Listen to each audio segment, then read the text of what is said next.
anesthetic type drugs. And then the last group of drugs that we covered was the beta blocking drugs. And these were basically the beta blocking drugs. When we're talking about antiarrhythmics, pretty much those are the main drugs that we see used that affect the sympathetic nervous system directly. So let me go down to, there we go. All right, so the class 3, moving along with the antiarrhythmic drugs, is class 3. They work primarily by acting on the action potential. And specifically, I'm having a hard time with my pointer here for some reason. Yeah, okay. Specifically, what we see is they prolong the effective refractory potential. And so the effective refractory potential is basically the time when the cell, for it to be stimulated, requires a much stronger stimulus. And so they prolong that. And so in essence, the action potential duration gets prolonged. So primarily, these are going to be acting by, one of their major actions to do this is blocking potassium channels.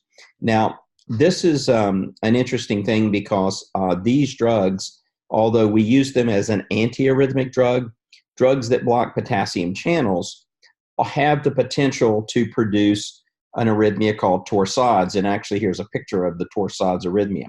So you guys have heard of torsades before. What is it about the EKG that you see as sort of the warning thing? Does anybody remember the thing about the EKG when torsades occurs? Do you guys, can you think of any drugs that you might prescribe that can potentially cause torsades?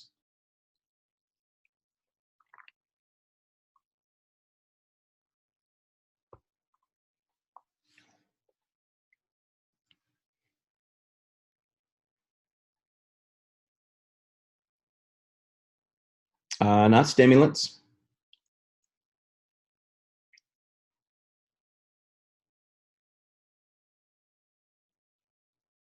The antipsychotics, okay? Many of the antipsychotics, and they do that by prolonging the QT interval. I don't know if you guys remember that, but if they prolong the QT interval, a lot of times that may be associated with a block on the potassium channels. So these antiarrhythmic drugs, they are then class 3. They're the ones that are potentially, or that potentially can produce the torsades. The drug which we're going to use as our prototype here is a drug called Amiodarone. And notice we have Sotalol here, which was a beta blocker that we talked about on the previous class. But this EKG that you see here, this is a trace. This is the ventricular rate. So basically, you have this, this is what the EKG would look like with someone with torsades. So amiodarone is a drug that is used and is a class 3. And again, it is used to treat arrhythmias, but it can produce arrhythmias. And that's what we mean by these drugs may be pro-arrhythmic. They are antiarrhythmic drugs by blocking or shutting down or stopping one arrhythmia. But in doing that, their mechanism of action may result in them to produce another arrhythmia. And we describe that as being pro-arrhythmic. So they're antiarrhythmic in one sense. And one of the things we have to worry about is that if they stop one arrhythmia, the other arrhythmia may be more of a concern. So we always have to be aware of that. Just on a side on amiodarone, it has sort of an unusual side effect. A lot of times, people that are taking amiodarone, their skin can sometimes turn a sort of a slate blue or sort of grayish color. And they also, the cornea can develop sort of these yellowish brown microdeposits in the eyes. And so that is one of the things that can occur. So with Rebecca, you asked the question is, why would this drug be used? Is there certain arrhythmias that will actually respond to these drugs? What this drug is basically, or several of these drugs can be used for sometimes atrial arrhythmias. And So when you look at amiodarone, a lot of times it's used for ventricular arrhythmias, which are malignant, which means basically that these arrhythmias seem to get worse. And so many times it's a tachycardia or a ventricular arrhythmia that amiodarone can be used. Beryllium is used sometimes when people go into ventricular fibrillation, and it can convert some of these individuals. It's also used for atrial fibrillation. So sometimes what happens is by prolonging the effective refractory potential or increasing the action potential duration, it basically changes the action potential so that it makes it difficult to propagate the arrhythmia. And so that's how it stops it. So typically these drugs, for example, beryllium, is only going to be used like in the emergency room. Somebody goes into severe VTAC or ventricular fibrillation, beryllium, and injection can sometimes convert them. So these have been used both for ventricular and atrial arrhythmias. They have been found to be successful. Usually these are used more for the more serious arrhythmias.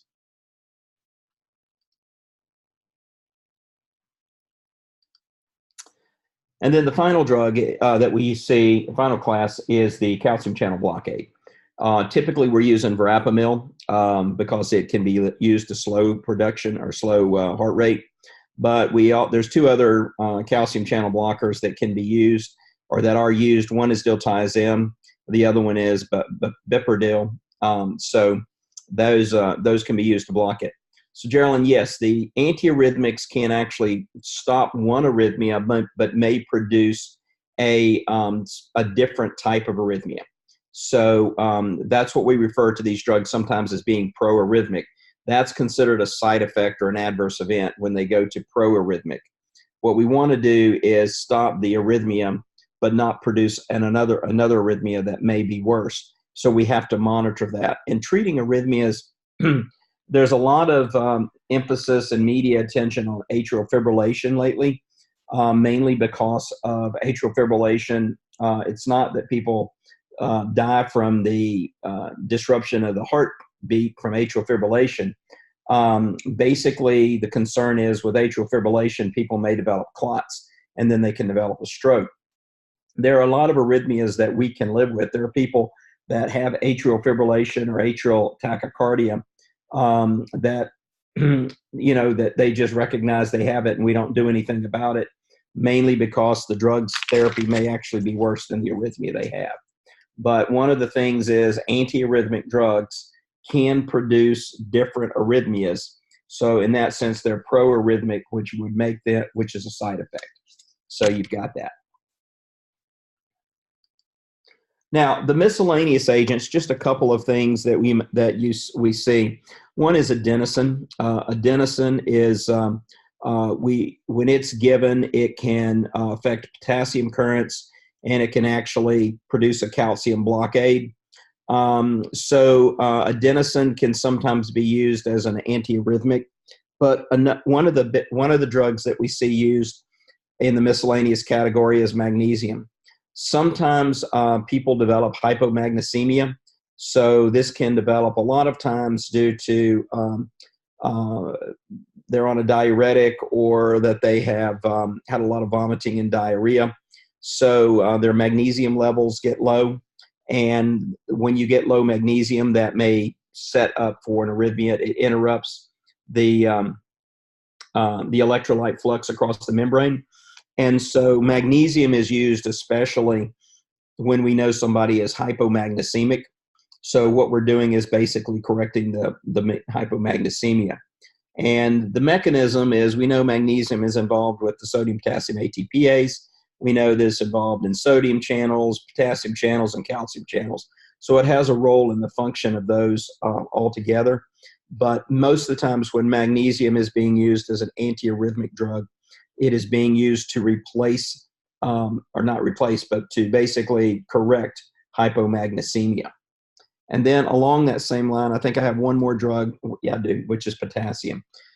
Many times, remember we've talked about potassium in several situations, and one of the big things that we see with potassium is when people develop low potassium, so they develop hypokalemia, which can occur through fluid loss. It can occur with renal function problems, dysfunction, kidneys go bad. It can occur when if people are on a diuretic, many of the diuretics can produce low potassium. Can occur due to vomiting, diarrhea, and those type of things. So if a person becomes hypokalemic, then basically they are set up that there's arrhythmias that can occur, and these can be life-threatening. A person can actually go into ventricular fibrillation. And so we add potassium to correct the hypokalemia. Now we have to be careful, because if we add too much potassium and they become hyperkalemic, one of the big issues is hyperkalemia can produce arrhythmias. So the potassium, when we give it, is we try to correct it back to within normal levels, but not overshoot. The other thing that potassium and magnesium actually does this too, is they do produce a membrane stabilization. Both of them do. So when we're dealing with magnesium or potassium, usually what's happening there is we are correcting a deficit and that has created an arrhythmia. So, and there's some other drugs. There's several other antiarrhythmic drugs that have been used, but this is the main categories, the ones that you most likely would see. Again, with potassium, those are usually, we may put somebody on potassium supplement long term, but if they have an arrhythmia secondary to potassium deficiency, we try to correct that pretty quickly. When we look at the toxicity of these drugs, a couple of things that just in general, what we're going to see is, as I said before we broke for lunch, one of the biggest things is that most of these drugs, these antiarrhythmic drugs that we've talked about, most of them generally are cardiovascular system depressants. They tend to slow heart rate, they tend to depress conduction, and many times most of these will produce hypotension. So that's in general for most of these drugs. Now, several of these drugs have indirect and direct actions, okay? The direct action is what the drug is doing by interacting on the actual cardiac tissue. So what it's doing to the action potential. But some of these drugs have indirect actions, which these indirect actions actually deal with an interaction with the sympathetic nervous system, okay? So for example, let me take one drug we talked about, class 1, which is quinidine, okay? So quinidine, we use it sometimes with atrial arrhythmias, and these atrial arrhythmias, what will happen is the atria are beating too fast, and that rate is being transferred to the ventricles. So what's happening is the ventricles are beating fast because the atria are beating fast. Atria beating fast, those impulses are being conducted through the AV node, so it drives the ventricles at a fast rate. So we give quinidine to sort of slow it down, okay? So what quinidine does, it slows that, it's a local anesthetic, it slows the conduction through the AV node. Now, one of the problems is at higher dosages, quinidine has indirect actions that basically, by interacting with the sympathetic nervous system, they actually will speed up conduction through the AV node. So here, the indirect actions can be detrimental, can make the arrhythmia worse.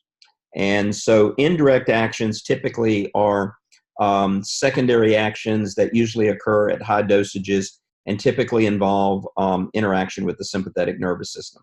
So we consider those sort of adverse effects. And then I've mentioned several times the pro-arrhythmic actions, which means that many of these drugs, because they're altering the membrane potential, many of these drugs may potentially change the membrane potential to produce another arrhythmia. So we always have to be careful. Treating arrhythmias is one of the more difficult things to deal with because the drugs, sometimes we don't have drugs that are, for some arrhythmias, we don't have any drugs that are effective. So for example, with fast heart rates, with very, very slow heart rates, we don't have any drugs that really we can give to stimulate the heart and everything for a prolonged way. Some drugs we have are effective only intravenously. so we don't have any oral. For example, with a lot of the ventricular arrhythmias for a long time, lidocaine worked really well, but lidocaine had to be given IV. So there's a lot of difficulties with treating antiarrhythmic drugs, and anytime one of your patients is on these antiarrhythmic drugs, you have to be aware that your drugs could have an interaction to change that. And if you change for example, if they have an interaction through the cytochrome P450 system, so that one of the drugs that you prescribed basically changes the blood levels of the antiarrhythmic drug, it can be pretty serious. All right, so that is pretty much the antiarrhythmic drugs. That's the cardiovascular drugs. So now what we're going to do is we're going to move to pulmonary drugs. So that should be your second slide set. And give me just a minute to pull those up.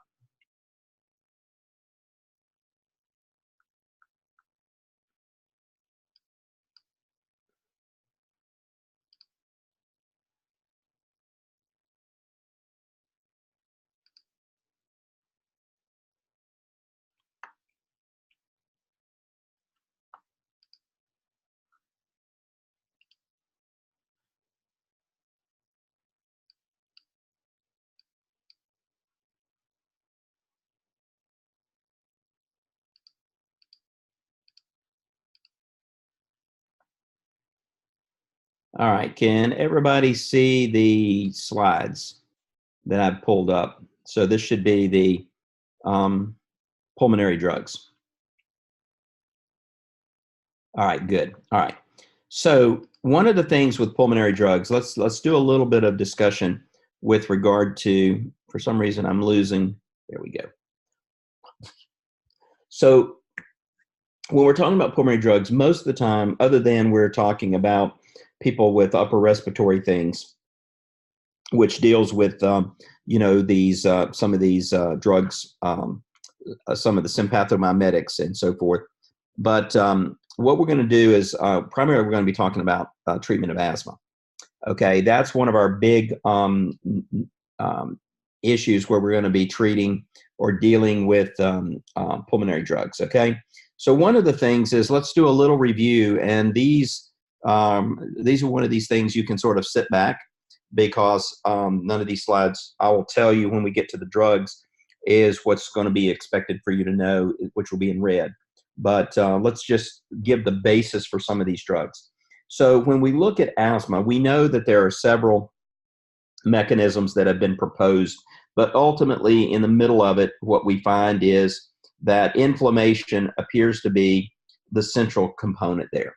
So we see that there is a lot of different things that risk factors that can produce inflammation. And when we get inflammation, you can see over here that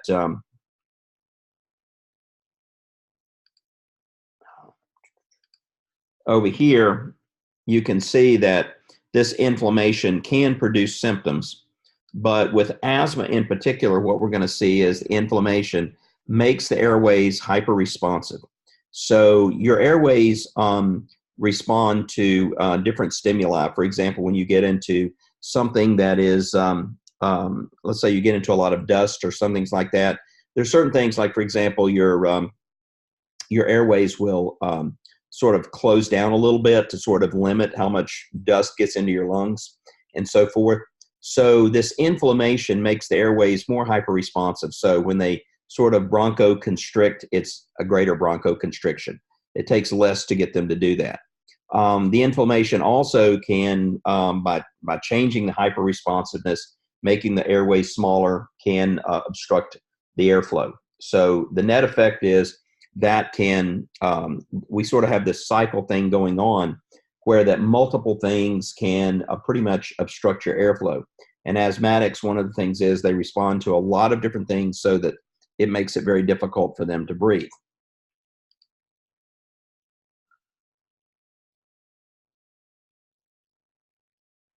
I've got really weird things going on here with my, there we go.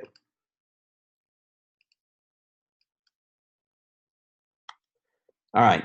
So when we're looking at medications, there's a lot of different things that people have tried to use in to sort of control asthma. So people have used glucocorticosteroids. The idea here, when we have inhaled drugs, is to try to get a high concentration into the lungs where the problem is occurring. We've also used systemic glucocorticosteroids. So here we're taking them. And so if you think about it, as one person says, what you're actually doing between inhaled and systemic is inhaled is hitting the front side of it. And so you're hitting where the airways are being attacked. And systemic is you're absorbing it through the blood, so sort of hitting it the backside.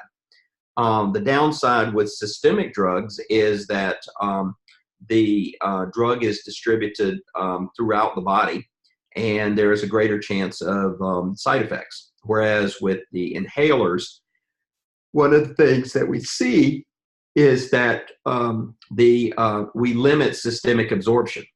But one on the other hand is, I don't know if any of you have either have asthma or have patients that have asthma, and I'm sure that you do, but you will find, and this was something when I first learned about these many years ago, and seeing people, you think that using an inhaler is a fairly simple thing, but what you find sometimes is that when somebody is undergoing an asthma attack, it's very hard for them to sometimes breathe in. And the other thing is that you find sometimes that the inhalers are difficult to use. Sometimes the inhalers, when the burst of the medication hits the bronchioles, that can create a reaction sometimes, which can make the bronchioles sometimes even more responsive.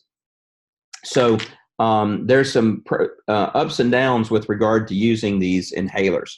We also have some drugs called chromones, which we'll talk about, some methylxanthines, xanthines. A lot of times we will use beta-2 agonists, so beta-2 stimulants. The idea here is they're going to stimulate the beta-2 receptors, which cause bronchodilation. And we've gotten much longer acting beta-2 stimulants than we used to have, which is good. And then one of the things that we've seen is that we've discovered that leukotrienes are an endogenously produced substance that is involved in inflammatory responses. And we found that some of the newer medications that we've got work really well by affecting the leukotrienes. So one of the things we have that is very common is that we see is that many times we're going to use a combination here. So we're going to have what is called controller medications, and these are the ones that basically are going to produce the long-term control. So what they're sometimes referred to as sort of prophylactic medications. The idea is they're going to be acting, and we're going to use them, and they serve sort of as a background. But we've also recognized that we can have exacerbations, and so what we find is that we have what is called reliever medications, or another term would be rescue medications, okay? So what the idea here is that someone would be on these other medications that sort of controls it in general, but we recognize there may be times where there's some exacerbations, where that the person, even though they're taking their controller medication, is seems to be working for the most part. There may be times when that controller medication doesn't give them relief, so they have these short-term exacerbations. And so what we then use is some of these medications here as rescue medications. Sometimes they refer to them as a rescue inhaler. Very commonly, we will see the rapid-acting beta-2 agonists because they are administered by inhaler, and as the name implies, they're very rapid-acting. We can use some of these other drugs, but sometimes they are doing systemic. We run into sometimes a delay in onset. We also run into a concern with side effects.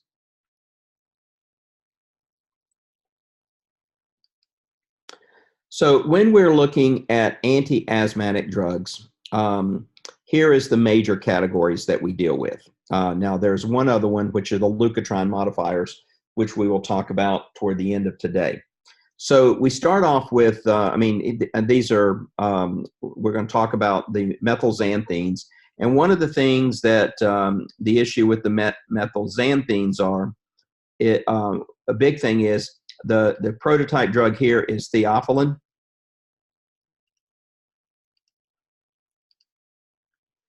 And one of the big things about Theophylline, this can be, we are very concerned, we'll talk about potential toxicity with Theophylline. That's going to be one of those drugs that sort of, if somebody is on it, we need to watch because of potential toxicity. The beta agonists, which are basically stimulating, what we primarily want are the beta 2 components. We'll talk about Chromel and Sodium. We'll talk about corticosteroids. And the corticosteroids, one of the things that you run into is these drugs work pretty well, but for long-term control, what do you think is a problem with corticosteroids with long-term control? You're taking corticosteroids every day for a long period of time. What would you expect? Some concerns.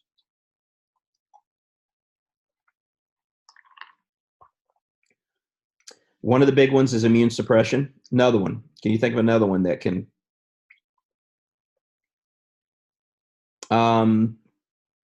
Not specifically. Depression or mental changes can occur too. That was one. You can see all of those. So several of these things you're identifying. Arnold, you're on the line that I was thinking for. Another big issue is with long-term corticosteroids is we get osteoporosis. We get bone weakening. We get people, my father-in-law was an example of this, that there's so much osteonecrosis that occurs that literally when they stand up, we see that like the vertebra literally collapse underneath their weight. So we get more bone breakage. So from a standpoint of long-term with corticosteroids, our concern was immunosuppression and all these other things that you guys are talking about. We do have some people that can't take corticosteroids because they really get, they really have some mental issues associated with psychosis, irritability, and those type of things. But from many people, what they look at is long-term osteoporosis and long-term immunosuppression. The drugs can work pretty well. They can relieve the symptoms, but you open up a lot of other things. We'll talk about those in particular a little bit later.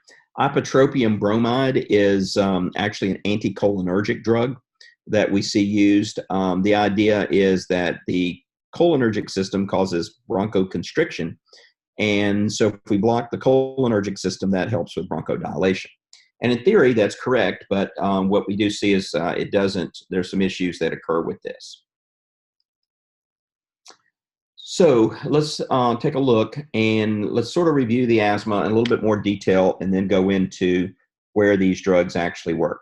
So one of the things is asthma would be described as a pulmonary hyperresponsive state. Okay, specifically the trachea, your windpipe, and the bronchi, the tubes that go down into things, seem to respond. And when I say respond, they tend to bronchoconstrict much quicker. They're more sensitive to that than people who don't have asthma.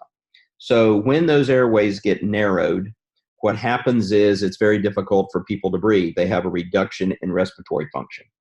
Okay, and I think I mentioned this when we talked about the pathophysiology, but if you have not seen someone that's had a severe reaction to asthma or a severe asthmatic attack, I would encourage you to go on YouTube and just put that in. And there are videos of people having severe attacks. It can be, you need to think of it from 2 points. One, if you're the person having it, and two, from a standpoint, if you're a parent and your child is having it. So it can be pretty frightening and pretty intense, okay? So what we see is asthma, we have hyperresponsiveness. Many times this has been referred to as a reversible obstructive airway disease, which basically means that the attack occurs and then it stops. Most commonly we see it responded, it's basically described as either hyperreactive or bronchospastic. Typically hyperreactive disease is the term that's used. So we do have an increased airway reactivity. Normally the bronchioles respond, the sympathetic nervous system through beta 2 receptors causes bronchodilation. So when we stimulate beta-2 receptors, the bronchioles open up. And when we stimulate cholinergic receptors, muscarinic receptors, that cause the bronchioles to constrict. So some people, and in fact, some of the early treatments of asthma were really based upon the fact that there was an imbalance between the cholinergic and adrenergic systems. So the idea was, let's treat it by using adrenergic or anticholinergic drugs. So the idea would be either let's stimulate the beta-2 receptors using beta-2 agonists, or I should say, let's block the muscarinic receptors by using anticholinergic drugs. We do know that the bronchial smooth muscle, which is going to control the bronchodilation and bronchoconstriction, that it is mediated or controlled a lot by the vagus nerve. And the vagus nerve, remember, is the cranial nerve 10. And what it does is it basically primarily releases acetylcholine. And so what we do see in asthmatics, many times we find that the hyperactivity seems to be more on the cholinergic side. It appears that the asthmatics tend to be more sensitive to cholinergic response. It's more of that than decreased sympathetic activity. So typically what we see is that the cholinergic activity, the vagus nerve seems to be firing or may have some greater effects than the sympathetic nerves. So that's what we typically see. So our early thoughts was, well, what we need to do is just simply block that cholinergic activity. So we could use antimuscarinic drugs and that should help. But it's a little bit more complex than that, okay? So we found that even though the cholinergic, there seems to be an imbalance there, there's some other things going on which, plus, I mean, it seems like a simple concept, but what we find is that literally it's more difficult than that, okay? So when we're dealing with asthmatics, we're going to look at two goals of therapy. Is one, if they are having an asthmatic attack, we want to alleviate that. So that requires rapid bronchodilation, okay? What we've discovered is there are several ways to produce that bronchodilation, okay? From looking at the imbalance that we saw between cholinergic and sympathetics, you would simply think, well, I can just be anticholinergic and a beta stimulant. But, you know, the anticholinergic aspect is going to be a little bit slower onset than the sympathetic and so forth. So one is the immediate concern is someone is having an asthmatic attack. We want to reverse that. We need rapid bronchodilation. And then long term, we would like to get to the point where we can prevent that bronchoconstriction from occurring. So we want two goals of therapy. The rescue medication is designed to reverse or produce that rapid bronchodilation so the person can breathe. But we also want a situation where that we can treat these patients so that we reduce these episodes of bronchoconstriction, okay? So, and that's why we have the controller medications and the rescue medications. So when we look at the things, this is sort of how we came to the pharmacology of the drugs that we used. So the first question was, why do we get bronchoconstriction? Okay. Well, we know that, as we just said, there's an autonomic imbalance. We know that the cholinergic system seems to be more dominant than the sympathetic system, which means bronchoconstriction in an asthmatic seems to be more dominant. But we also know that there are some irritants that have different mechanisms of action, things like ozone, sulfur dioxide, which can be in exhaust fumes, that these type of substances, which have sort of a broad, I mean, I only list a couple of them, but basically we can see that there was a broad number of substances that when they are inhaled and the person's lungs or bronchioles and trachea are exposed to this, they produce this irritation, which results in bronchoconstriction. And then the other thing is, in sort of dissecting it down, there's been a number of studies that show that that in the lungs and in the bronchioles and the trachea, that there are a number of substances that are released and those substances can affect the vasculature as well as the lung tissue. So we see things like histamine. We see things like platelet activating factor, adenosine, prostaglandins, leukotrienes. These are all substances that we've identified that seem to be associated with the asthmatic attack. So the question becomes, are any of these good mediators or any of these good targets for development of drugs for treatment of this? We also know that when bronchoconstriction occurs, there's some other things. We see things like chemotactic factors, leukotriene B4, hydroxyacetyltetrionic acid, platelet activating factor. These are released. So one of the questions becomes is, when these are released, are they in response to the bronchoconstriction? So does the bronchoconstriction occur and then release these, or are these being released and contribute to the bronchoconstriction? So there's a question we have.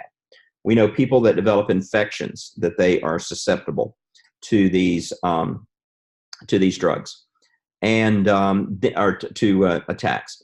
And then here's a term you need to know, be aware of, because it's starting to come up more and more. People use it for a number of things. And this is called iatrogenic. Anytime that you talk about an iatrogenic effect, that's referring to drug-induced. So iatrogenic means drug-induced. And so what we do know is there are certain drugs that can precipitate asthma attacks. So one of the things is people that are taking beta blockers, specifically if they are beta 2 blockers. So let's make sure we indicate that is the beta 2, because it's the beta 2 receptor that mediates bronchodilation. So if they're taking a drug like propranolol that's nonspecific, that can create a problem. It also tells us that in asthmatic patients that have hypertension, we want to be very careful about using propranolol, because we could block the beta 2 receptor, which can then antagonize the bronchodilation. So that's one of the reasons we moved to the beta 1 receptors blockers.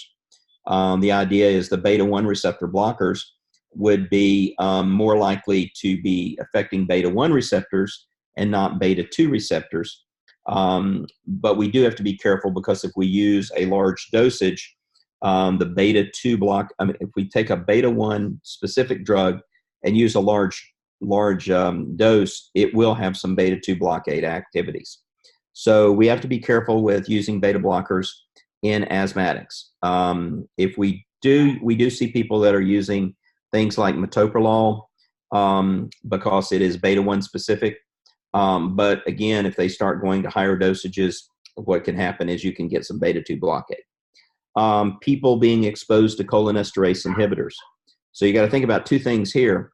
The cholinesterase inhibitors can occur because we do have drugs that people use that are acetylcholinesterase inhibitors, but also people can be exposed to these in pesticides in particular, or sometimes we can see those cholinesterase inhibitors show up in things like nerve gases. So what happens with the cholinesterase inhibitors is basically the amount of acetylcholine that's released, it stays, it's not broken down as quickly. So the cholinesterase inhibitors can elevate the acetylcholine levels. And as I just said a few moments ago, that when we elevate acetylcholine levels, that stimulates the muscarinic receptors, which causes bronchoconstriction. And then we also know that people, things that inhibit prostaglandins, prostaglandins are involved in bronchoconstriction. So some people are sensitive to aspirin, and they are sensitive to sometimes non-steroidal anti-inflammatory drugs. They have to be careful about, because those drugs act by basically inhibiting the synthesis of prostaglandins. So asthmatics have to be very careful in taking any of these drugs. And then we also know things like allergens. You know, today is partly cloudy, sun peeking through. It's not a bad day. It's nice outside, but my pool is coated in yellow. The cars are coated in yellow.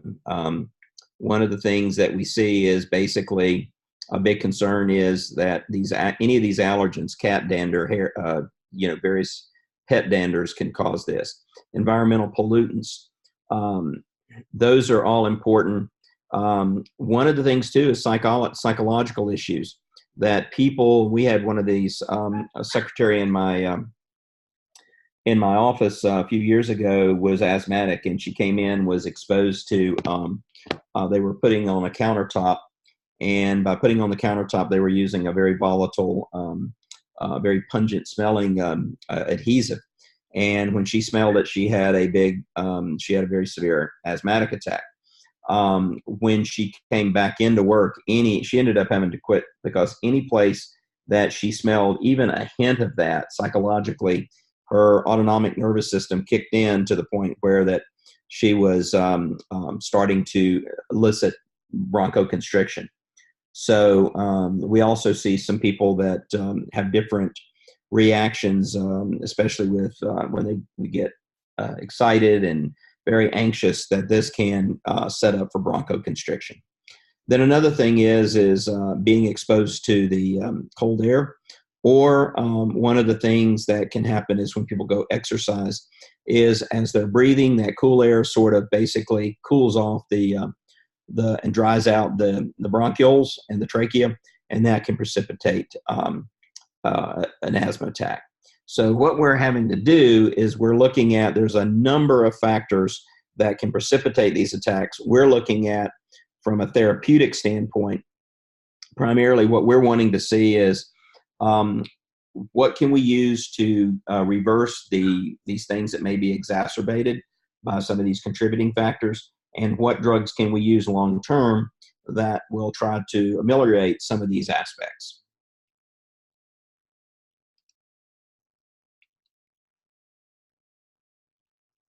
All right.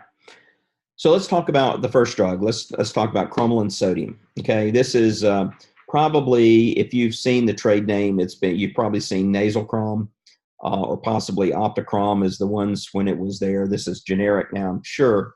But and again, I'm not going to ask you between generic names versus trade names. But Chromel and Sodium, the idea is that it's going to sort of stabilize mast cells. Okay. Mast cells, what we think about with mast cells is that they release histamine. But there's some other substances that are in those granules of the mast cells that can be released. And many of these fall into the category of some of these mediators of bronchospasm. So the idea here is this drug, Chromel and Sodium, can be given. And when it's given, the bottom line is it stabilizes the mast cells so they don't release histamine and some of these other substances.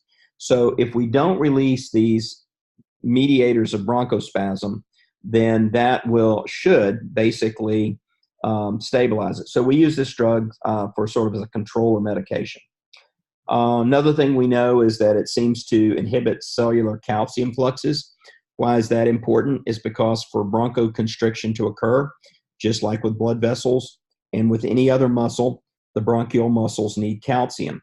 So if we inhibit the cellular calcium fluxes, then basically what's going to happen is that those bronchial muscles can't constrict, so we don't get bronchoconstriction.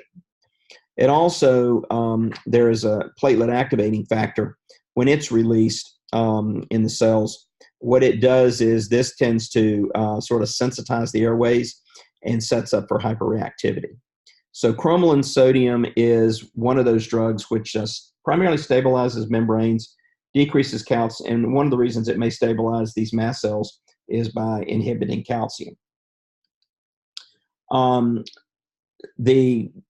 only is the permeability of the vascular cells inhibited, but the epithelial cells, so vascular cells have endothelium, the lung and the bronchioles have epithelial that's there. Chromelin does not produce, it has no bronchodilator action for itself. So that's why it can't be used as a rescue medication. For rescue medications, we need drugs that actually have bronchodilating actions. So what we use Chromelin for is one of these sort of these controller medications that's keeping it there. And we see this work specifically, seems to work pretty good against anything that involves extrinsic factor or exercise-induced asthma. So certain forms of asthma, this works pretty well. But again, we're using it as sort of that stabilizing or controlling medication. We're not going to use it as a we're not using it as a rescue medication, because rescue medications basically need to work quickly and need to produce bronchodilation quickly. The nice thing about Chromelin is it's relatively non-toxic. It's pretty safe. What we typically see is that if people use it as an inhaler, what happens is that it can produce some throat irritation, some coughing. Sometimes even it can produce bronchospasm if it's sort of irritating. But a lot of times if they're using Chromelin, they're going to also use a beta agonist. So the beta agonist prevents that bronchospasm. What we do see is that Chromelin has produced some dermatitis, some little irritation of the skin. Probably more concern is a little gastroenteritis, enteritis, so upset of the stomach, and inflammation of the stomach. And we've also seen some myositis that's done. But again, Chromelin is a controller medication. Many times we may need to use a beta agonist with it to prevent potentially the bronchospasm. We do have drugs that are a little bit better. And so Chromelin is not used like it was in the past because of some new drugs. Okay. Okay, we're at a good place to take a break. The next big class we're going to look at is corticosteroids. And so let's come back at, let's see, let's come back at 10 after the hour. And so 10 after the hour, we'll come back and continue talking about medications here.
For some reason today, so welcome back, everybody. So for some reason today, I don't know what it is, but it's like my little header slides up and it takes me a moment to get it. So Marissa, I'll just tell you that we'll do the next 4 tests probably in about a half an hour, the next 4 questions in about a half an hour. And that would be, so if you've got it ready, that'll be ready to go. So we'll shoot for probably about quarter till about 3:45, I think. No, about 2:45, I guess. In about a half an hour or so, we'll put the next 4 questions out. Okay, so corticosteroids. These have been a mainstay for treatment asthma for a long time. With the corticosteroids, we originally started treating them systemically. And of course, as I mentioned before, one of the big problems with the systemic treatment of these is basically we had a lot of side effects. You know, immunosuppression is one. Osteoporosis was a big one that we ran into, especially with people developing osteoporosis in the spine. And then those were the 2 big ones that really came up, if you will. But in addition to those, we started seeing people, and you know, it was interesting because a lot of people didn't relate this to it, but we started seeing a lot of people going, hey, you know, these people that are taking it basically are acting pretty weird. And so they started recognizing that there were some mental reactions to this. A lot of people would say, you know, they were more irritable. Some people would actually show psychosis and so forth. So we recognized that finally. And then one of the things that happened is we moved to try to give it locally with inhaler. And the idea with using the inhaler pretty much would keep it localized in the lungs where it should work. And therefore you wouldn't get as much systemic, although you can occasionally get systemic effects after localized administration. So some of the corticosteroids we saw, flunisolide, that was marketed as primarily as Aerobid, Trimicolone, beclomethasone, dexamethasone. Most people remember probably the 2 that you saw a lot of was the Trimicolone and dexamethasone. Even today, what we find, people that are having even respiratory issues, like what we've been seeing, what we have been seeing has been a really, people will, with these upper respiratory things that seem to be hanging on for a while, we're seeing more and more of individuals that are either being given a Medrol pack, and also we see people sometimes getting a shot of a corticosteroid when they have these long-term pulmonary problems. So if we move to basically how corticosteroids work, there's an interesting thing that is that works out pretty well, is that one thing is that when we use the beta agonist to cause the bronchodilation, one of the things that we learned is what happens when you use an agonist over and over and over. Do you guys remember this?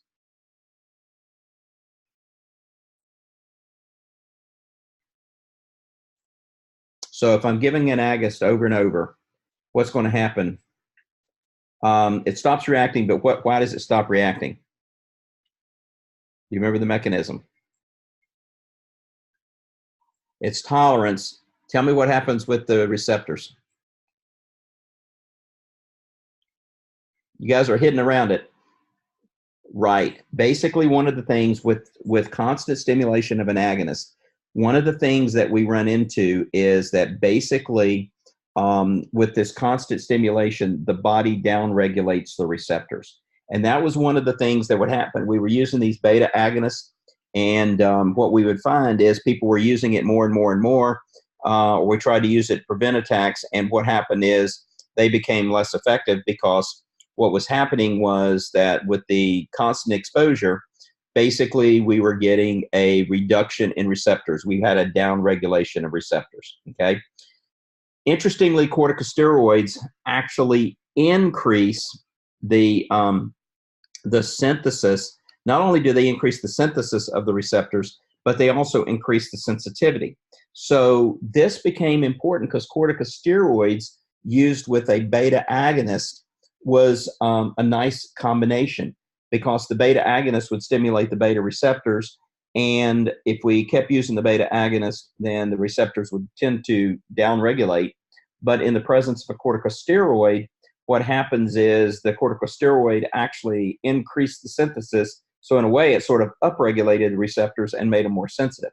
So the corticosteroid, in addition to some of the other effects we see, is basically it helped the beta agonist. So one of the things with people that were taking corticosteroids sort of as controller medications, it helped to increase the effectiveness of the beta agonist. Another thing that corticosteroids do is they decrease the mucosal edema. So mucosal edema in your lungs, that basically when you start getting that edema, it sort of fills up the bronchioles. And when it fills up the bronchioles, what happens is that increases airway resistance, makes it more difficult for them to breathe. Vascular permeability, we see this during inflammation. And one of the things that we're going to see is that when you get increased vascular permeability, you get fluid going out, you get swelling of the tissues. And so by decreasing vascular permeability, that decreased the bronchoconstriction. And the other thing corticosteroids did is basically they inhibit cholinergic mechanisms, and they work through cyclic GMP. So the corticosteroids, not only do they have an effect that improve the bronchial dilation, but they also improve the action of the beta receptors. They also inhibit release of leukotrienes C4 and D4. We found that those are some inflammatory mediators that can increase bronchoconstriction. And then in general, what it does is it suppresses the inflammatory response.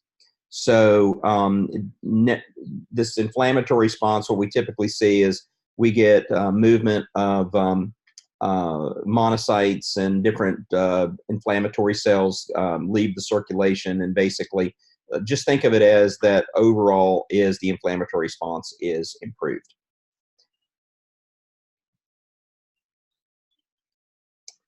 So when you look at it with all of the things it does, plus helping the beta receptor agonist, corticosteroids are really considered one of the most effective agents when you manage asthma. So we see it used quite frequently.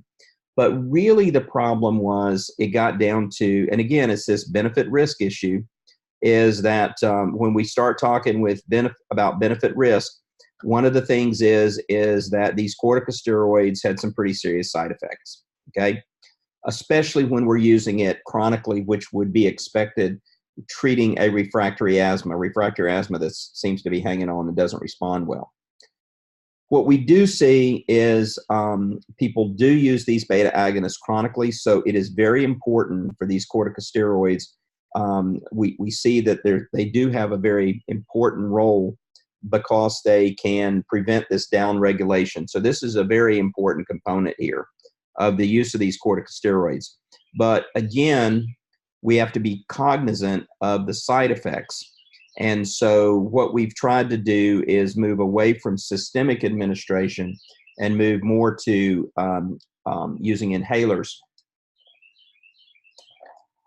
And the inhalers should limit some of the systemic absorption and systemic effects. And again, we use these metered dose inhalers. But even with those, we do have some things like, for example, when they're inhaling it, they can suppress the immune system in your upper respiratory tract. So one of the things is people develop, there's an infection called candidiasis. We also see some people may have changes in their voice, and they may have some coughing and wheezing that can be produced with these inhalers. There's things that we can do in teaching people how to properly use the inhalers that will help, but these things we do have to recognize. So even by going to the localized inhaler, the administration through an inhaler, we're still going to get some side effects, but they tend to be more local. Notice all of these effects would be where the drug is going to be experienced, or when we take it orally. So this is going to be the oropharyngeal cavity, the throat. So these are due to the drug being present there. So let's move to another drug which is used, and this one's important because theophylline has some serious toxicities. Okay, there's a number of preparations that are out: Theobid, Theodur, Theophylline, which is basically a controlled release. So several preparations of theophylline. Most of we've gone to generics here. Theophylline is actually structurally similar to caffeine. Okay, and caffeine works on the adenosine receptor, and so theophylline is actually considered an adenosine antagonist. So adenosine can produce bronchoconstriction in asthmatics, but it doesn't. If you're not an asthmatic, the adenosine doesn't do that. So also what adenosine does is it can increase histamine release. So the idea is if theophylline is an adenosine antagonist, it would block the bronchoconstriction produced by adenosine, and it would decrease histamine release that's produced by adenosine. The other thing that theophylline does is that it inhibits phosphodiesterase. And what phosphodiesterase does, if you think way, way back to receptors, basically what happens is that cyclic AMP is a second messenger. And so phosphodiesterase actually breaks down cyclic AMP. By inhibiting cyclic phosphodiesterase, what we see is cyclic AMP levels go up, and that would be similar to stimulation by a beta receptor. But the reality of it is, even though phosphodiesterase is inhibited, it takes really, really high doses. So we don't think that in most people that theophylline's mechanism of action involves phosphodiesterase. Because it takes really what we call super therapeutic doses, would be really, really high dosages. Probably most of its action is due to the adenosine antagonist, but the exact mechanism is not really known. One of the things that you see is that if you take another drug that's related, a drug called Improfilin, it doesn't have the adenosine antagonist properties, but actually is a more potent bronchodilator. So we don't really know the exact mechanism, but what we do know is sometimes we see an effect that occurs, but we may not know exactly what causes that. So what we do know is theophylline will relax both the large and small airways. Okay, so the thing is it doesn't matter what causes the bronchoconstriction, theophylline will relax it. So that way, we don't have to worry about, is it histamine? Is it what? Is it, this or that and the other? What we do know is that theophylline, regardless of the bronchoconstriction, it will relax it. And so how it does it, still up in the air. And the other thing it does is it helps clear out the mucus. In your lungs, you have these little cilia, little hair-like projections that are designed to sort of clear mucus out, and we call that mucociliary clearance.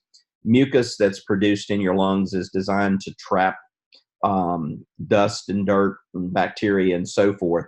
And so, you guys have experienced it if you've been outside where somebody's mowing the grass, or you've been out in a place where there's a lot of stuff in the air. If you work in a city sometimes and there's a lot of pollution, is that you sort of clear that phlegm out of your mouth, and you spit that up, and you've got this discolored sputum, which is where all that stuff has been trapped. So one of the things that theophylline does is it helps you get rid of that stuff, which therefore getting rid of that, when you get exposed to a lot of these pollutants, it causes your body, basically your lungs and your bronchioles will produce a lot of mucus to trap a lot of that. Smokers, one of the things that happens is they're very susceptible to pulmonary infections because the smoking actually paralyzes these cilia. So what happens is you just get this mucus that catches bacteria and everything, and it's stagnant, and then that can set up for infections. So theophylline helps you clear that out. So that's an important thing. It gets rid of these irritants and then allows your body to get it out of your system. The other thing is that, your diaphragm basically is one of the accessory muscles. And so sometimes when people are having a hard time breathing, specifically, if we talk about some of the COPD people with emphysema and so forth, that they can get fatigued. In fact, remember, they sometimes bend over. Well, theophylline it seems to improve the contractility of the diaphragm, seems to make it easier. But the biggest problem with theophylline is it's pretty toxic. So we have to monitor. We have to really monitor these theophylline concentrations, okay? They must be monitored, okay? It's a narrow therapeutic drug, okay? So the dose that produces the therapeutic actions is very close to the dose that produces the toxic actions, okay? And not only that, but we have a lot of individual variability. So from one person to the next, it can vary quite a bit. The problem is that this toxicity, it's pretty significant, okay? Seizures is one of the things. These can be life-threatening. So the fact is we have a serious toxicity, we have a lot of individual variability, and we have a narrow therapeutic dose. The other thing is that what complicates things is there's a lot of things that can affect how theophylline is cleared. Let's take a look at a few of these.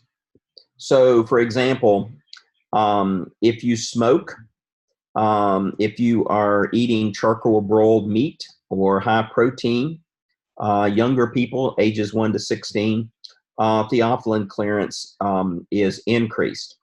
So if the clearance is increased, our concern here is more of an issue of subtherapeutic dosage, subtherapeutic effects. Our biggest concern is over here, which is if theophylline clearance is decreased, okay, which could mean that theophylline levels increase. So we're not clearing it, we're not getting it out of our body, it increases, so therefore we can get toxic. Look at a couple of things. Number one, we see elderly people, they tend to not clear the theophylline as well. So elderly people are going to be susceptible. Remember cimetidine, which is an over-the-counter antihistamine used for indigestion. It can interfere through the metabolism. I didn't put it in red. You don't need to worry about it. But erythromycin. So there are drugs that can interfere with theophylline's metabolism, which can result in toxicity. Liver disease. So if your liver's not functioning correct, this can do it. But there's several other things that can, even people getting a viral disease can result in theophylline clearance being decreased. So therefore theophylline levels go up. So when we see, I'm not interested that you know what the plasma levels are and what toxicity occurs. But basically what we see is if the plasma levels exceed 15 to 20 micrograms per mil, then the chance for side effects and the severity of side effects actually increases pretty significantly, okay? So what we find is some of these things are bothersome, but not, life-threatening. So for example, a person has heartburn. Okay, uncomfortable, not life-threatening. They get nausea, maybe vomiting, some epigastric pain, which could be due to epigastric pain may be secondary to the heartburn. Those are not the concerns. Here's the concerns. And maybe a rule out if you have a person that comes in showing some of these symptoms. So CNS stimulation, theophylline can produce, we see a lot of irritability. The person's mood becomes very irritable. Sometimes may even, be almost a manic type stage. They can't sleep, very restless. Sometimes could be mistaken for someone that may be taking stimulant type drugs. Tremors can occur. And so these CNS effects are the concerns that we have. And, but it gets a little worse than that, because when the blood levels get up above 35, what we start seeing is two side effects that can be pretty serious. One is seizures, and the other one is arrhythmias. So you can have life-threatening seizures or arrhythmias that can occur. So typically these symptoms start showing up around 15 to 20 micrograms. But when it gets above 35, then basically we have a good chance. The seizures, about 50% of the people that have the seizures die. And so it is a concern. And because we have several drugs, several substances, see all of these things that decrease the clearance, it's very easy for someone to get their blood levels kicked up pretty quickly. Okay. So we have to monitor this and be careful and be aware if we start seeing some of these symptoms that this could be evidence of theophylline toxicity. We also see that if a person is prone to peptic ulcers, I mean, it does produce some indigestion and so forth, but it can actually exacerbate peptic ulcers, can actually cause them. What happens is it will stimulate gastric secretions. So not only do you get a greater amount of gastric secretions, but it also stimulates the acidity of them. So you get a lot more GI fluids that are produced, so you got a greater volume and they're more acidic. They also, theophylline will lower the esophageal sphincter tone, which makes it more difficult for it to close and seal the stomach. So what you have is that the esophageal sphincter is basically more likely to open up, and you've got much more gastric secretion with more acidity. So it's a big concern. But our biggest concern that we're dealing with here is the severe toxicity of the seizures and arrhythmias. And that is dose related, so we have to monitor that. So this is sort of the lithium equivalent in asthmatics when we use theophylline. Some individuals choose not to use theophylline, basically because of the concern of whether the patient will come in to be monitored or if the patient has a number of other things.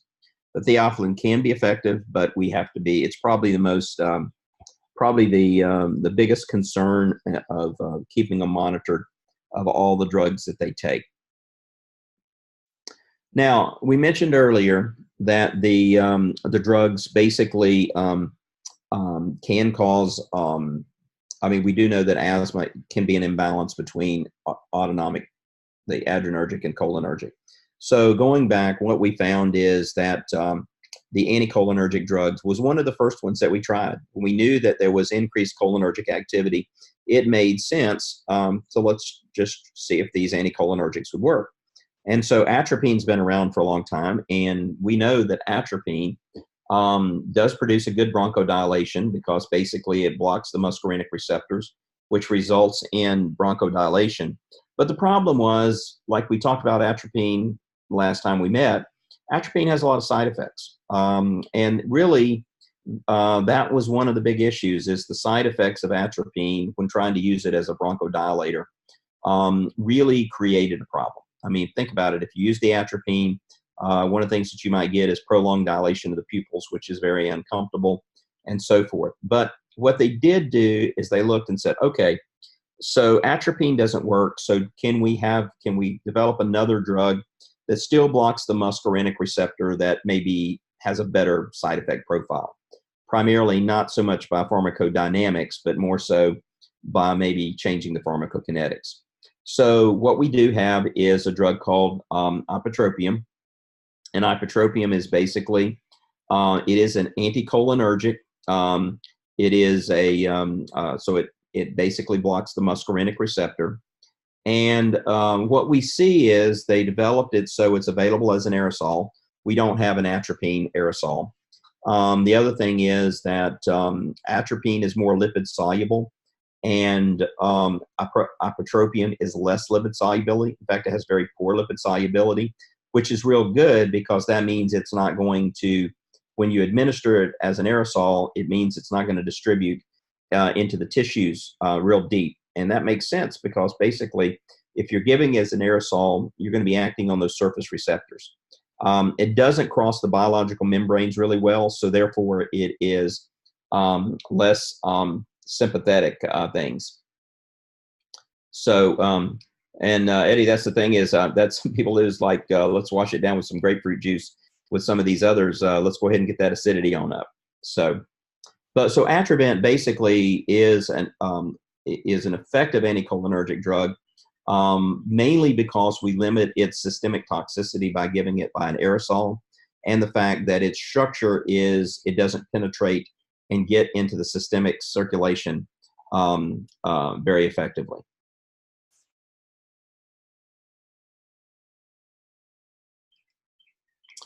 Again, it is a muscarinic antagonist.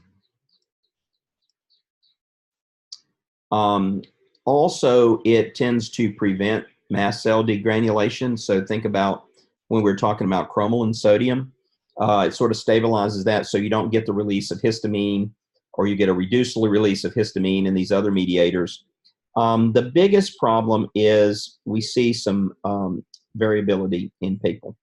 The degree or the amount of cholinergic hyperreactivity in asthmatics differs. So those individuals that have high cholinergic hyperreactivity, they respond really well.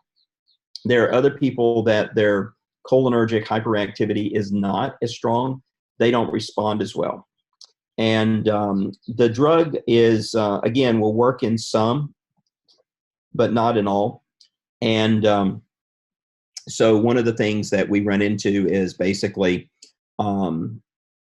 if it works, we use it.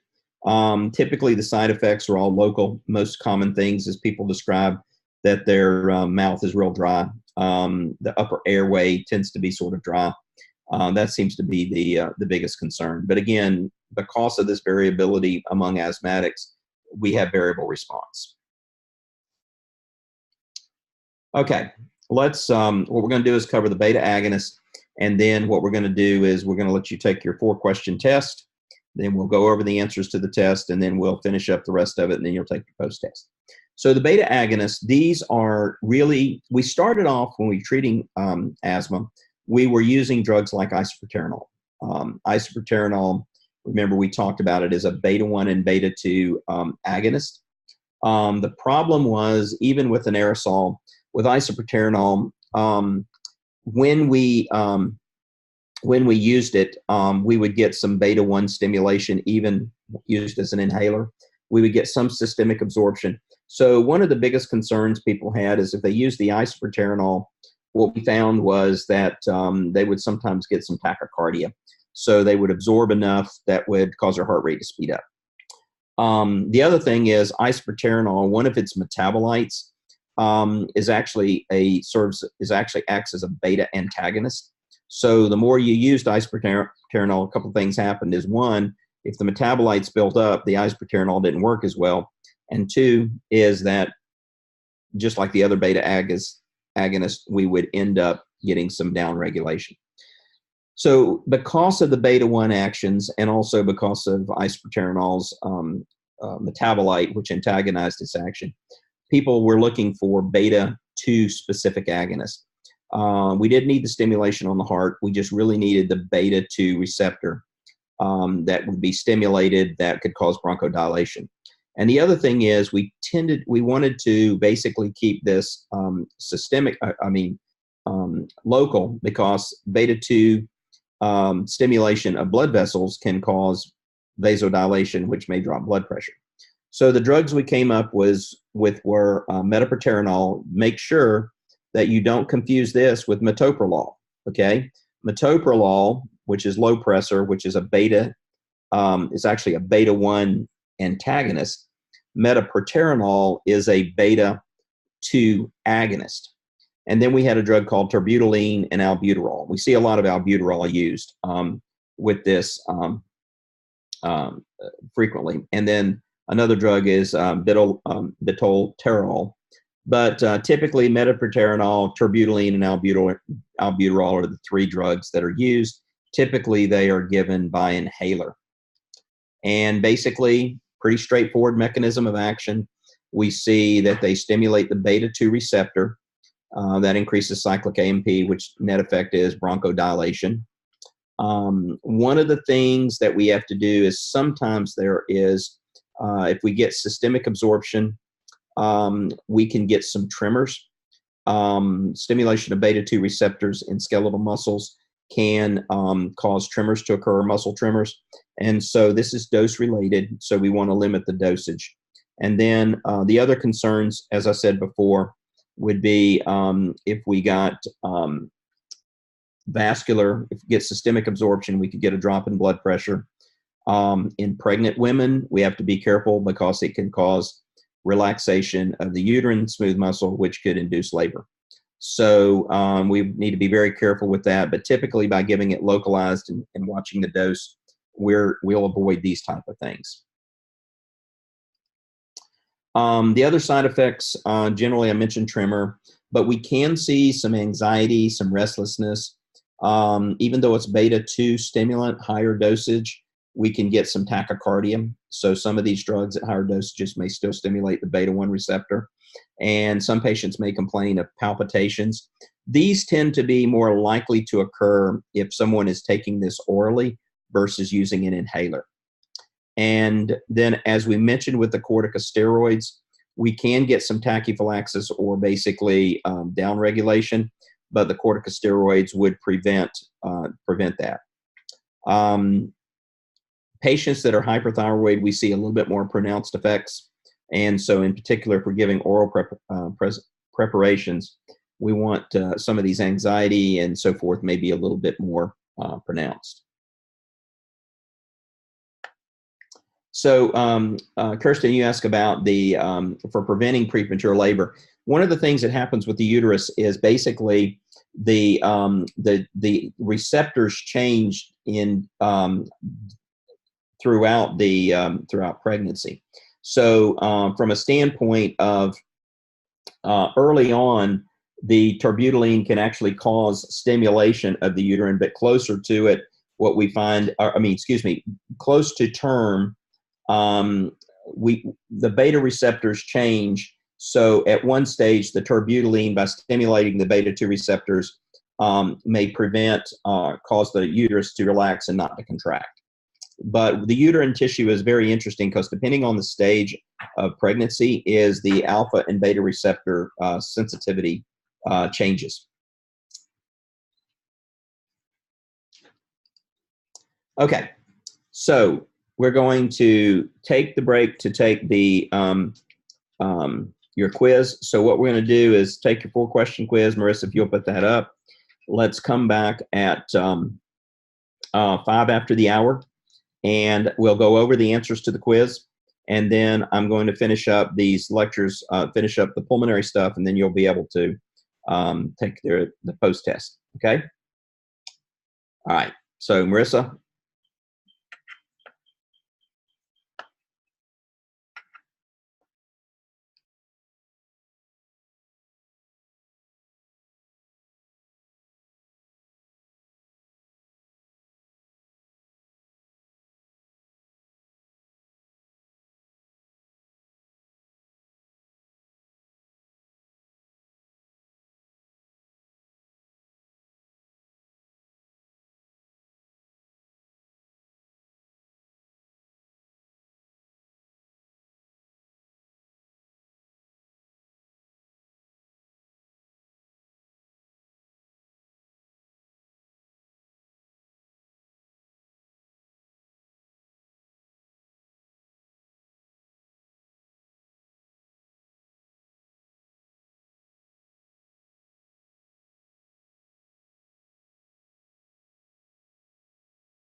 Okay, guys, let's go over your questions.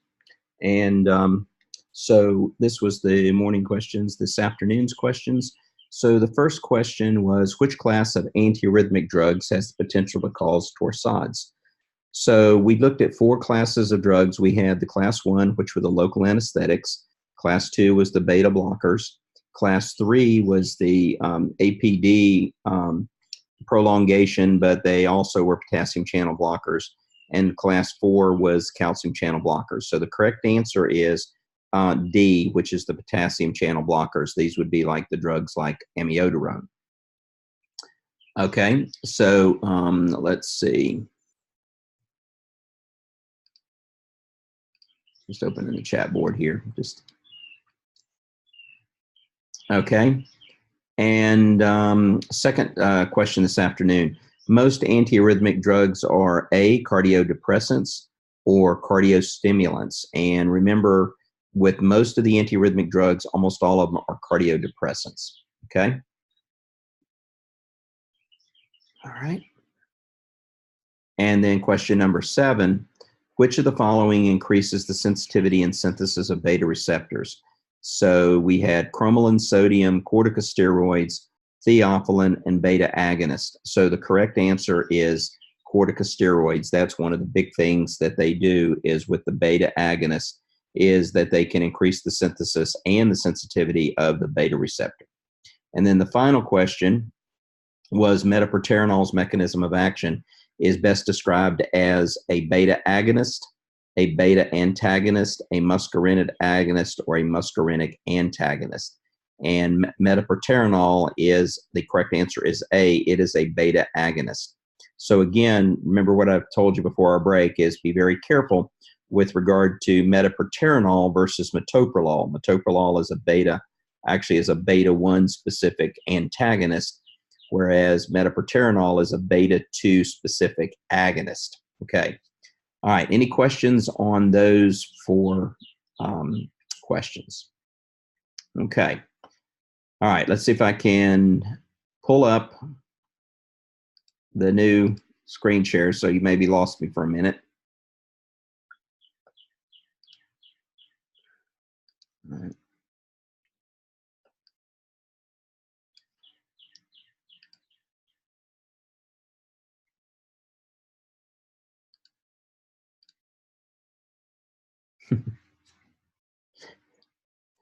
So Eddie, it's one of those things, as I told you earlier yesterday, is basically there's a lot of drugs with pharmacology, but we've gone through, you guys are cohort number 11, and we hear the same questions, and yet most of them come through and does well. It's just the material is the volume of it that's coming through. So you guys will probably do just as well as your predecessors.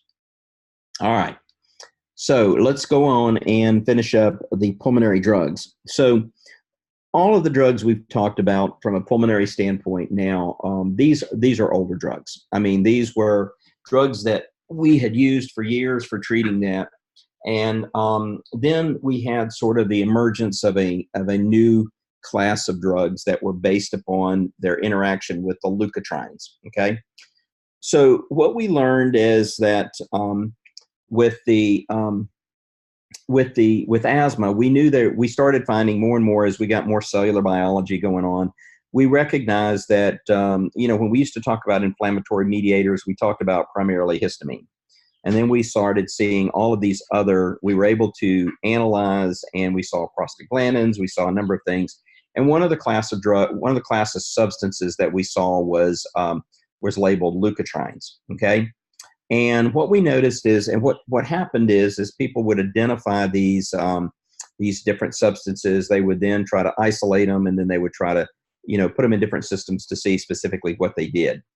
And so what we discovered with leukotrienes was that if you took leukotrienes and exposed certain tissues, or even gave doses of leukotrienes to animal models, what we saw was, especially with the pulmonary system, is that a lot of the responses that the leukotrienes produced were very similar to those that we saw in asthma. So we had 2 things here. We knew that one is we saw in asthmatics and models of asthma that leukotrienes were being produced. So when you see that, the first question is, okay, are they inducing the asthma, or are they occurring after the asthma has occurred? So what you do is you take them out and you isolate them, and then you start, giving them, putting them in different systems to see how they respond. But what they discovered was, one is that these leukotrienes would cause bronchoconstriction, common in asthma. We saw they increased vascular permeability, which was so the blood vessels, the capillaries were leaky, which we saw in asthma and we saw in other inflammatory diseases. We saw they increased mucus production, and we know that there was increased mucus production with asthma.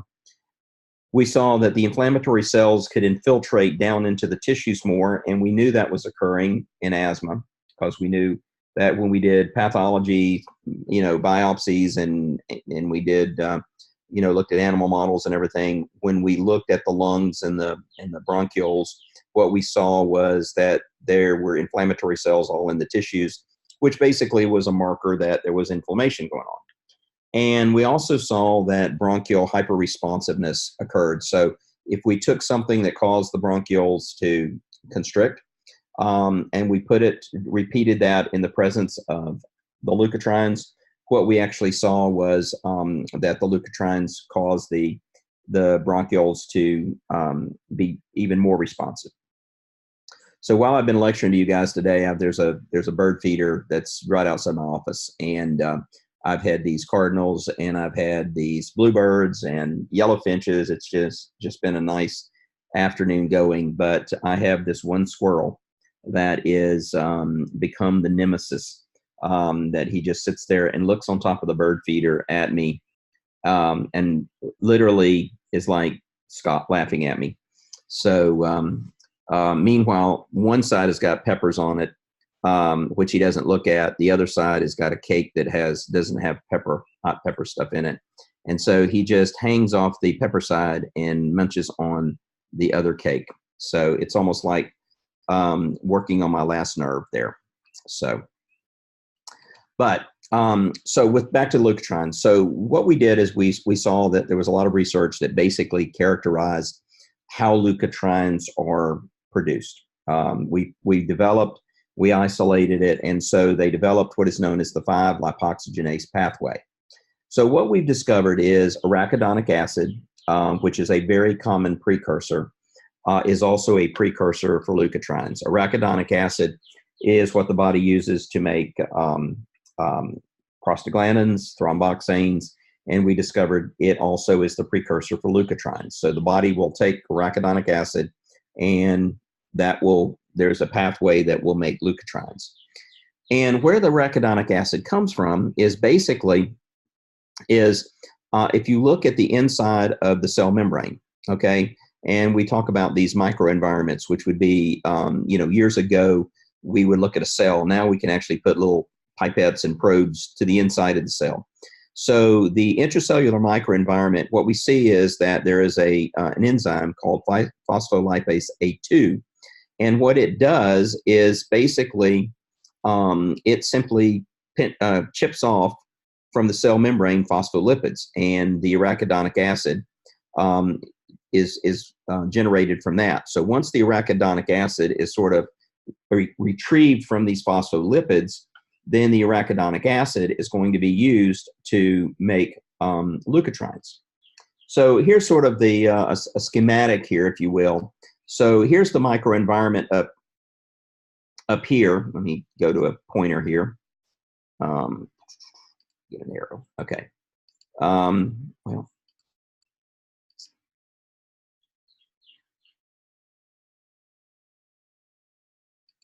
the laser pointer is not that big. I wish we could get better. So here's what we have. Here is the inside of the membrane. Okay, so this is the nucleus of the membrane, and this is the membrane basically around the nucleus of the cell. And so what you see is that you have phospholipase A2, this enzyme sort of floating around in the cytosol of the cell.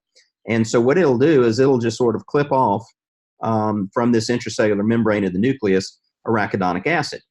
So then arachidonic acid basically gets activated, and ultimately there's an enzyme called 5-lipoxygenase that takes the arachidonic acid and basically makes leukotriene A4. Leukotriene A4 is converted to leukotriene B4 by an enzyme known as epoxide hydrolase. Leukotriene A4 also gets converted to leukotriene C4 by an enzyme known as leukotriene C4 synthetase. Okay, so basically we start with arachidonic acid, and through this pathway, of which the first is first initiated with 5-lipoxygenase, we form leukotriene C4 and leukotriene B4. The leukotriene B4 actually gets pushed out of the receptor and then acts on a BLT receptor. That does not stand for bacon, lettuce, and tomato receptor. That will stimulate this receptor, which can cause chemotaxis. But C4, when it gets pushed out of the cell, C4 actually will form leukotriene D4, which can form leukotriene E4, and these leukotrienes here can then stimulate what is called the cysteine leukotriene receptor, which is on the airway smooth muscle, and that can actually cause the smooth muscle to vasoconstrict. So once we've discovered this pathway, the question became, could we interrupt or interfere with this pathway in order to reduce the effects of leukotrienes and therefore, in particularly, interfere with this pathway that would cause the smooth muscle to constrict. The other thing is this cysteine Lt1 receptor also causes eosinophils, which are inflammatory cells, to move in there and aggravate inflammation or initiate inflammation, and it causes edema. So one of the things that we looked at is, okay, so we know leukotrienes seem to have a role here, and can we interfere with that pathway? And on this same diagram, before we move on, let me just point out something. So these drugs here, you can see that our current drugs, we have Zoluton actually interferes with this pathway. So if it blocks the conversion of arachidonic acid to leukotriene A4, it shuts the pathway down, so we don't get, or we get lower amounts of leukotriene C4 and B4, which means that there's going to be less active change over here. And then we see a lot of these drugs that we have, montelukast, which is a good example, will actually block this here at this receptor. So we found, we basically identified the pathway, and we found places to interfere with the pathway. So these drugs that interfere with leukotrienes have now become one of the mainstays in treatment of pulmonary problems, including asthma. So looking at the, let's see. Okay, so we get there. So what we find here is that we know that leukotriene A4, that is a very unstable molecule. Basically, what I mean by that is pretty much once it's formed, it immediately gets converted fairly quickly to either LTB4, leukotriene B4, or leukotriene C4, okay? So A4 really doesn't have an effect other than it's the precursor that gets converted to B4 or C4. And then we see also cysteine leukotrienes. These are cysteine groups, have sulfhydryl groups, and so we do see C4, D4, and E4. So we've identified the leukotrienes that are present. So what we find is that where we think is the most viable attack on this system is really when you look at the BLT receptor, which is the beta leukotriene receptor. That receptor is involved in chemotaxis, and so it has a minor thing. Chemotaxis is the process of where that it attracts other inflammatory cells to this area. And so if we block the BLT receptor, then that helps a little bit. But what we really saw, like going back to the diagram, is that the cysteine Lt1 receptor actually will mediate contractions of the airway, smooth airway cells, and it also causes chemotaxis to bring more inflammatory cells and increases vascular permeability. So what we find is that if we could block the cysteine Lt1 receptor, that would prevent contraction and it would prevent these other things. We also saw that cysteine Lt2 receptors would cause pulmonary vascular smooth muscle to constrict. So the reality of it is, when we're talking about asthma, we are primarily interested in the airway smooth muscle, and secondarily, we may be interested in the pulmonary vascular smooth muscle. That would be in the blood vessels. So if I had to choose which one I wanted to interfere with, definitely going to interfere with the airway smooth muscle, because that's where my problem is. So knowing this, we developed, or what was developed was a group of drugs, and what we found is that these Cysteine Lt1 Antagonists, they affected the cysteine L leukotrienes, but only the cysteine leukotrienes. The 5-lipoxygenase inhibitors, that is very early in the system. So if we block 5-lipoxygenase, that sort of interferes with the entire system, okay?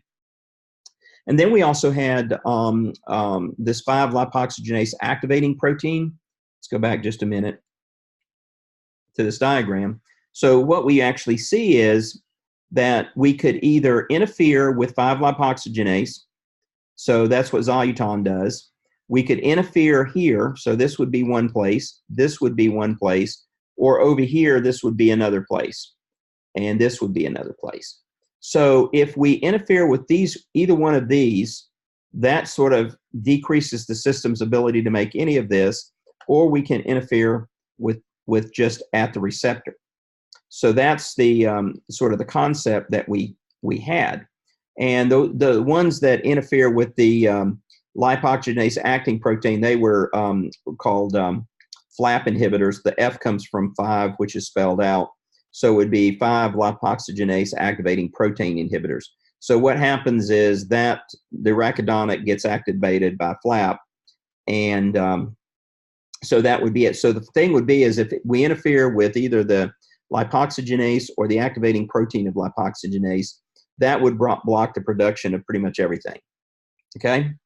So what we actually did is that there was several drugs that were developed, and I don't care that you know the doses, but most of you probably are familiar with Singulair, montelukast. We found that became available and was effective, and then Accolate was Zayfairlukast, and we had Zyflo. So I think most of these drugs, I'm pretty sure most of you have seen Singulair that is available, if you haven't seen the rest of them. So the bottom line is these drugs came out, and for the most part, they seem to work pretty well. The adverse conditions that we had were under the doses that we used. Commonly, we would see something like headaches, upper respiratory symptoms, which could be from interfering with leukotrienes.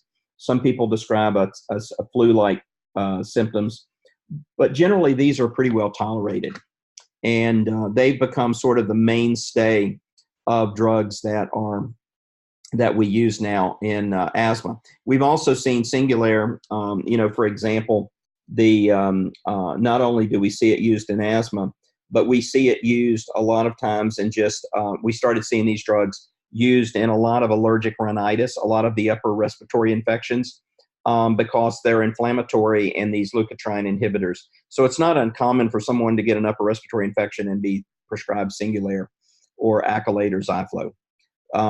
So they were developed really for asthma, and we know that asthma is an inflammatory disease, but people also recognize that that these drugs were effective in other forms of inflammation of the upper respiratory tract. And so what we typically see, sometimes we even see it with people that when they exercise, sometimes the breathing in and out when you're breathing heavy while you exercise dries out the airway and can cause bronchospasm. We see that these they're fairly effective for that also. And so these have worked pretty well from a standpoint of treating not only asthma, but also from a standpoint of other types of things, and almost all of them. Accolade was primarily approved for asthma, but Singulair has been used more than the other ones for these other conditions. And again, most of the side effects are relatively minor in most people. But what you see is Singulair used for many other upper inflammatory respiratory conditions, whereas the other two have been primarily used for asthma. These work pretty well. Basically, the airway function improves very rapidly. The more that there's a airway obstruction, the better it seems to work.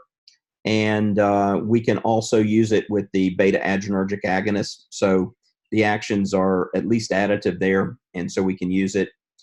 One of the things, let's talk about a couple more things about asthma before I let you guys take your final post-test. We see a lot of the beta agonists used for rescue, even with these leukotriene modifier treatments. And so one of the things that we look at is, are we controlling the asthma? So even if we're using these leukotriene modifiers, the more frequently someone starts to use a rescue medication, then that suggests we're not getting good control. So we have to reevaluate. So we may have to up the dose of the controlling medication there. So basically, when we see more rescue therapy being used, the rescue inhaler, then that is an issue. Now, one of the things we did see is with these leukotrienes, in general, people needed reduce the need for using that rescue therapy by about 30%, which was pretty good. And that worked both daytime and nighttime symptoms. One thing I want to mention to you, though, is that when people are using rescue therapies, sometimes we run into a few things. For example, we had one child that seemed to be using a lot of rescue therapy, and come to find out, we didn't think it was effective, but what we discovered was he was sticking his inhaler in his back pocket, and when he stuck it in his back pocket, every time he sat down, it would discharge. So what we found was when he thought he was using his rescue inhaler, it was empty. So he seemed to have more incidences of rescue therapy, but that was because of this weird thing that was occurring with his rescue inhaler. Now, another thing we saw is glucocorticoid therapy is when we, one of the problems with glucocorticoids is we have a lot of side effects. And what we find is when we added the leukotriene modifiers there, that there was less need for glucocorticoid therapy. So we didn't have to use as much dose. We saw that sometimes the use of glucocorticoids actually reduced by about 50%. And so that was important because the leukotrienes reduced these glucocorticoids use, which meant there was less side effects. So that was an important thing also. So when we see these leukotriene modifiers, we've seen a lot of positive things that occur. They decrease the need for oral glucocorticoid therapy, and especially trying to use it as rescue therapy. We didn't have to use as much inhaled glucocorticoids. No one has compared the glucocorticoids inhaled versus the LTs directly, but there's indication that they may, that the leukotrienes may have a slight advantage over them. And again, the side effects, basically not any real significant side effects that occur. We did see that with some serum aminotransferase concentrations, so liver enzymes, actually may have elevated, but those were at doses that were above the recommended dose. And we have seen people go above the recommended dose with these leukotriene therapy as it's come out.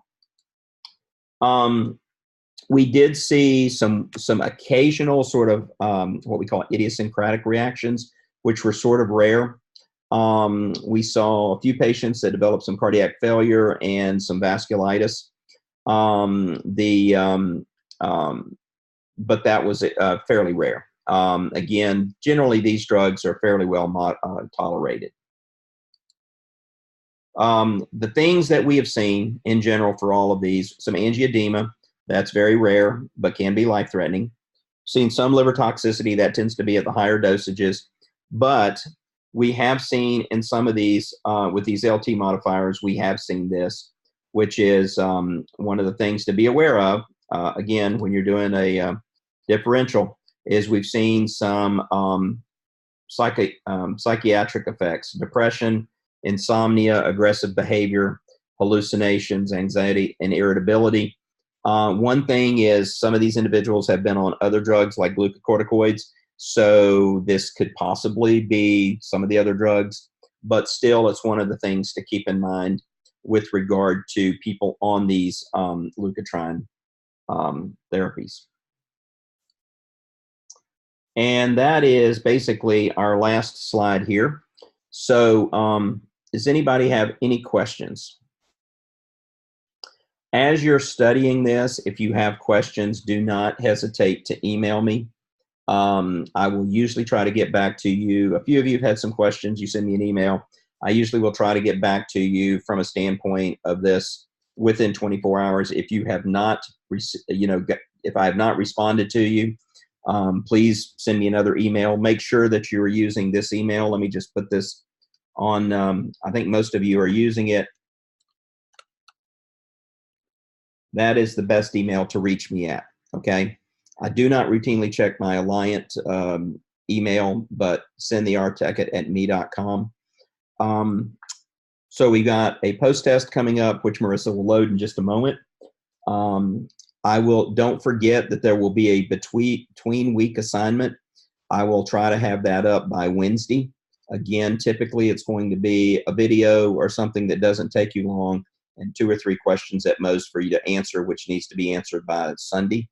The test for this material should be posted by Wednesday, so that would be there. You've got a slide 46, Jordan.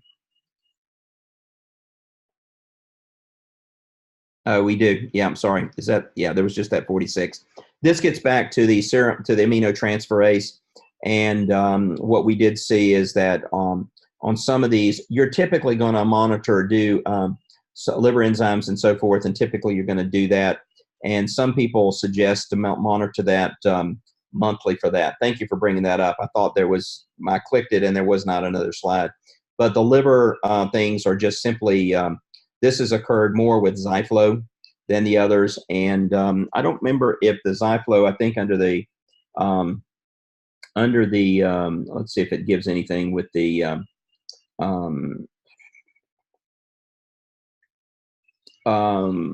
it is not a contraindication necessarily for it, but what they do suggest is monitoring the liver enzymes monthly for the first 3 months. And typically it'll go through like, you really do that through the first year, and then after that periodically. But thanks for reminding me of that, Jordan. I thought I'd done that. Any other questions? Yes, when we have, Brady, I'm glad you brought that up. So that there will be 2 in-between week assignments, because we have to touch base with you guys, according to this, every 13 days. So there will be 2 week. I will put one up on this Wednesday, and there'll be another one up on the following Wednesday. I may actually put one up or send it and have it put up. Actually, that is right. That is Easter. I'm going to see, that would be Easter weekend, and I'm going to see if we can eliminate that one. So if Alliant will let me do that, I will do that. Thank you, Kiara, for bringing that up. We should be off on that, but I'll double check. There will be one up on this Wednesday. When is Easter? Is that that's the following weekend, if I'm not mistaken?